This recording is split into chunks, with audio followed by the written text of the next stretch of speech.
Boon Steadfast cannot go live. It now grants all survivors within its radius a 10% faster gen repair speed, and also makes it so that all of the generators in this radius regress 50% slower. This means that the time that you would usually waste trying to set up a boon in order to get an effect is completely compensated for, because you're going to be doing gens up to 40% faster. But even if it's just you alone, you're getting the entire perk Overzealous tacked onto a boon that also harms Killer's ability to stop gens from going down. Much like Circle of Healing, this is going to create an extremely unfortunate meta where Killers are forced to break a boon only for survivors to reboon it, only for Killers to break it to reboon it, and so on forth, back and forth, all while gens are going faster and these regression events are going lower and lower. And because of the 8 kick limit, it means that your regression will be so low, you'll have to keep kicking the gen, kicking the boon, that in practice you're better off just not trying to defend gens in the first place at all and not kicking the boon in the first place. But if you don't kick the boon, then everything's going 10%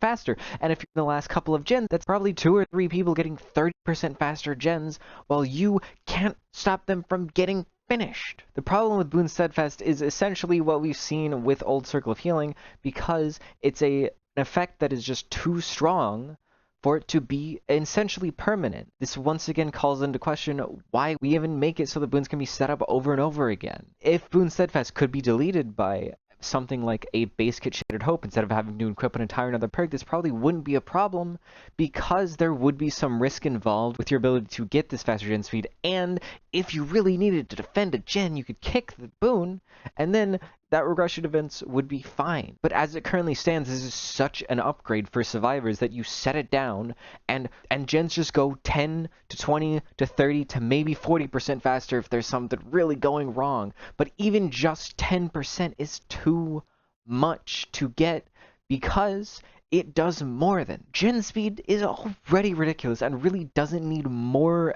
additives onto it to make it go even faster. Basically, what needs to happen in this boon is one of 2 things. Either they need to completely rework how Killers interact with boons and make it so that you kicking a boon destroys the boon permanently. This would be preferable, as it would future-proof all boons and make it so you can actually give them interesting and strong effects without completely ruining the gameplay loop.